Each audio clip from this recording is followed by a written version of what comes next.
കാമുകിയെയും ഭർത്താവിനെയും ഭാര്യയും ബന്ധുക്കളും കയ്യോടെ പിടികൂടി കൈകാര്യം ചെയ്തു. പഞ്ചാബിലെ ജലന്ധറിലാണ് നാടകീയ രംഗങ്ങൾ അരങ്ങേറിയത്. ഇതിന് മാധ്യമങ്ങളും സാക്ഷിയായി.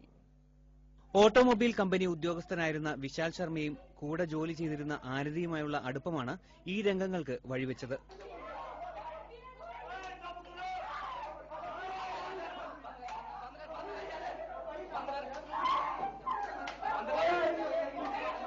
ആവർത്തിച്ച് അപേക്ഷിച്ചിട്ടും കുടുംബത്തെ ഉപേക്ഷിച്ച് ആരതിയോടൊപ്പം പോയ ഭർത്താവിനെ ഭാര്യ മോന ശർമ്മയും ബന്ധുക്കളും ചേർന്ന് തല്ലിച്ചതച്ചു.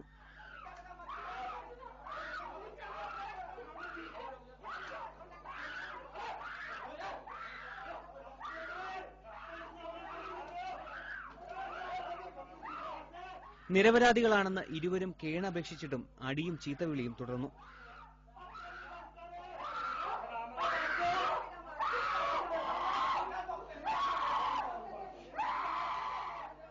വയസ്സുള്ള മകനെയും തന്നെയും ഉപേക്ഷിച്ചുപോയ ഭർത്താവ് ഇപ്പോൾ ആരതിയോടൊപ്പം വേറെ വീട്ടിൽ താമസിക്കുകയാണെന്ന് മോന ശർമ്മ പറഞ്ഞു.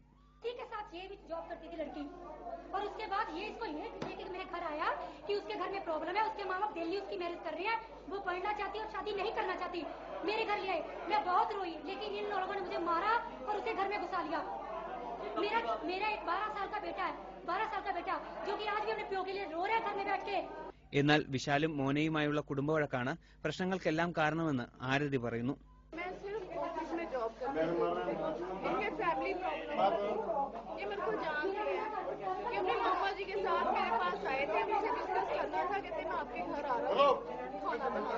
ഒടുവിൽ പോലീസ് എത്തി ഇടപെട്ടതോടെ സ്ഥിതി ശാന്തമായി.